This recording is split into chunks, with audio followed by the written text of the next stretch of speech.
ও মা, এ না কত বড় ইলিশ মাছ এনেছে, এটা দিয়ে কিছু একটা ভালো বানিয়ে দাও তো, এটা একটু জমিয়ে খাবো। আর কানটা দেখো, কানটা দেখো। দেখি তো। বাবা, ও সত্যি তো ভালো রে বাবু।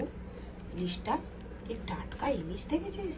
আর ইলিশটা দেখ গায়ে দেখেছিস লাল লাল রয়েছে একদম। এই ইলিশটা খেতে যা হবে না, এই দেখ পুরো লাল দেখেছিস। আর চওড়া কতটা দেখতে পাচ্ছিস? ভালো, এখানে 5 পিস মতন হবে। একবেলা তো আমাদের হয়ে যাবে বল।